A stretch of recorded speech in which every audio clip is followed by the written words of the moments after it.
नमस्कार दोस्तों। Your financial advisor Amit Shrivastava is again here for you. और आज दोस्तों मैं आया हूं आपके पास ये बताने के लिए कि आप एसआईपी कैसे चूज करें, कैसे चुनें। तो दोस्तों वीडियो अगर अच्छी लगे लाइक और सब्सक्राइब जरूर कीजिएगा। देखिए इससे दो फायदे हैं।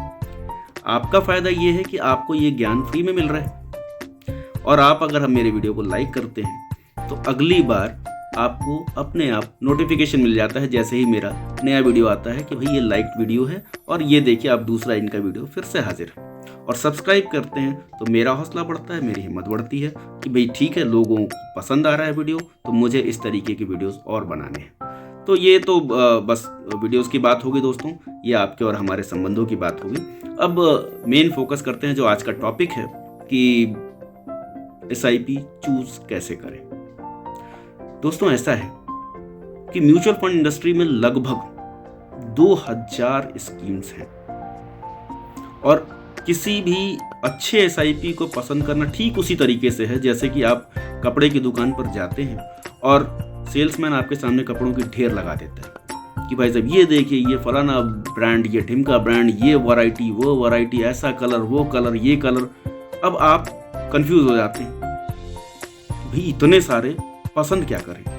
लेकिन अंततः होता क्या है, पसंद आप वो करते हैं जो आपको पसंद आता है, जो आपके बेहतर के लिए होता है, जो आपकी पर्सनालिटी को सूट करता है, जो आपके फिगर को सूट करता है, जिसका मटेरियल अच्छा होता है, जो लॉन्ग लास्टिंग होता है, जो ड्यूरेबल होता है, जो रीजनेबल होता है, ये सारी चीजें। और यही दोस्तों, यही जीवन के हर क्षेत्र में किसी भी चीज को पसंद करने का जीवन सूत्र जिसको कह लीजिए ये है। एसआईपी के मामले में भी ऐसा ही है दोस्तों। बहुत सारे फंड हाउसेस हैं, नियर अबाउट 43-44 फंड हाउसेस हैं। अब 44 फंड हाउसेस के लगभग 2000 से ज्यादा स्कीम्स हैं। आपको कैसे पता चलेगा कौन सा फंड मैं चुनूं जिसमें मैं अपना एसआईपी शुरू करूं? तो दोस्तों कुछ बातें हैं जिनको आपको ध्यान देना है। एक चीज आप हमेशा ध्यान रखें, ओल्ड इज गोल्ड। ये मैंने क्यों कहा? देखिए हर बिजनेस में या हर क्षेत्र में कोई ना कोई नया होता है, और नए पर भरोसा करना इतना आसान नहीं होता, और भरोसा कमाने के लिए उसको बहुत मेहनत करनी पड़ती है। अपनी स्ट्रैटेजीज पे ध्यान देना पड़ता है, अपने क्लाइंट्स पे ध्यान देना पड़ता है, अपने कस्टमर्स पे ध्यान देना पड़ता है, उनको खुश रखना पड़ता है, और कंटिन्यूअसली कंसिस्टेंटली उसको अच्छा परफॉर्म करना होता है। तब कहीं जाकर के लोगों का भरोसा उसमें जमता है, तब कहीं जाकर के वो कंपनी या वो बिजनेस टिकता है। यही फंडा यहाँ भी है दोस्तों।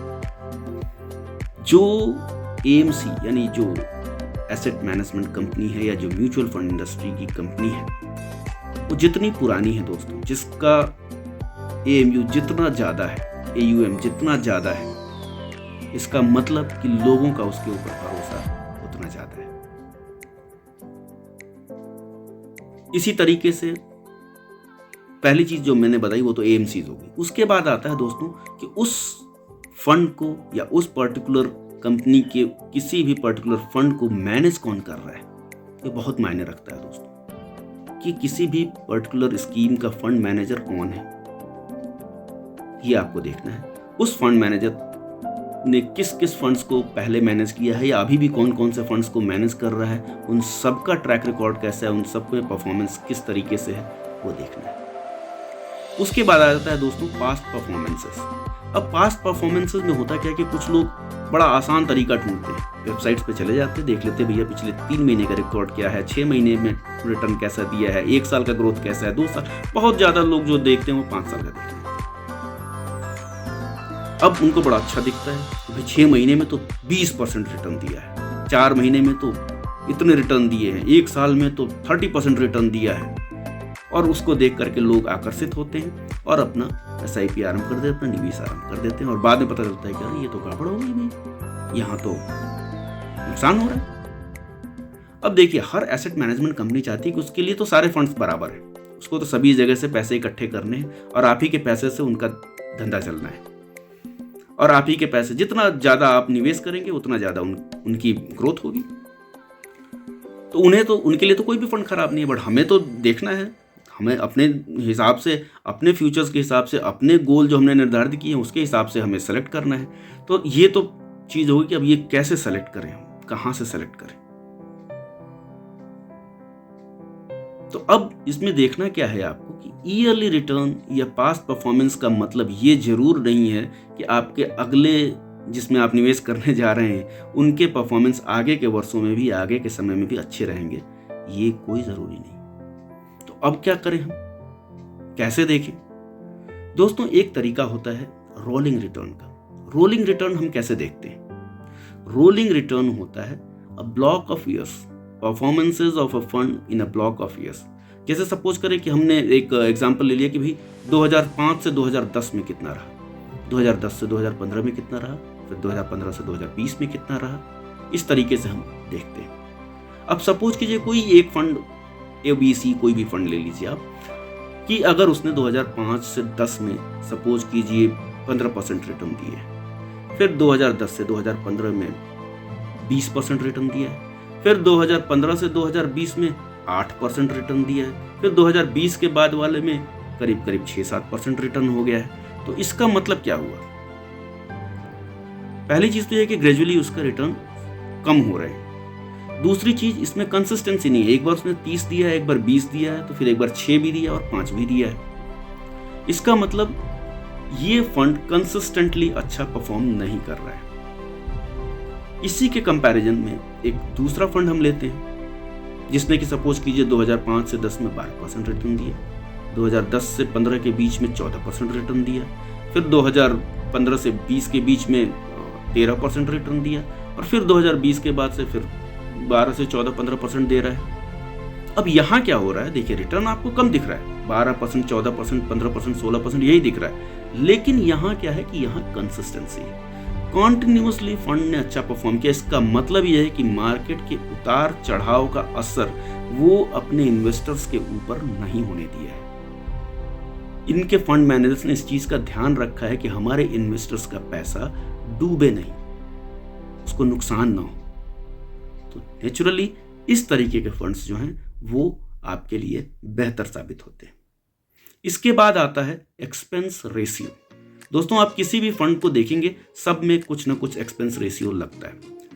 जो लिक्विड फंड्स होते हैं या डेब्ट फंड्स होते हैं उनमें एक्सपेंस रेशियो कम होता है, तो उनमें रिटर्न्स भी कम होते हैं, 5%, 6%, 7% ये रिटर्न्स होते हैं। अब आगे बात इक्विटी फंड्स में। इक्विटी फंड्स में थोड़े कंपैरेटिवली ज़्यादा होते हैं एक्सपेंस रेशियो, लेकिन आपको क्या देखना है? जिनमें सबसे कम हो। यहाँ अभी तक क्या देख रहे थे? रिटर्न सबसे ज़्यादा हो, है ना, AMC सबसे पुराना हो, लेकिन एक्सपेंस रेशियो सबसे कम हो। आपको ये देखना है कि कंपैरेटिवली सबसे कम एक्सपेंस रेशियो कितना है, क्योंकि वो एक्सपेंस रेशियो जो है वो आपके ग्रोथ में से ही जाता है।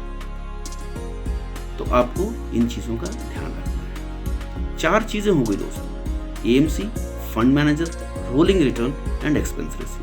इन 4 चीजों का आप ध्यान रखें और उसके बाद फंड को कंपेयर कर लें। जिनमें सबसे ज्यादा आपको पॉइंट्स मिल रहे हैं वो आपके लिए बेहतर है, उसमें आप आंख बंद करके SIP आरंभ कर सकते हैं। तो आज के लिए दोस्तों बस इतना ही है, और आपको इस वीडियो को पसंद करना है, लाइक करना है, ये भूलिएगा नहीं, क्योंकि आप हैं तो मैं हूं। आप ही से मेरी हिम्मत है, आप ही से मेरा हौसला है। आपके सब्सक्राइब करने से ही मेरी हिम्मत बढ़ती है, मेरा हौसला बढ़ता है। अगली बार मैं फिर किसी नए वीडियो के साथ आपके सामने हाजिर होऊंगा, और यकीन मानिए ये सारे वीडियोस, ये सारे जानकारी सिर्फ और सिर्फ आपके लिए है और सिर्फ आपके बेहतरी के लिए है। धन्यवाद, नमस्कार।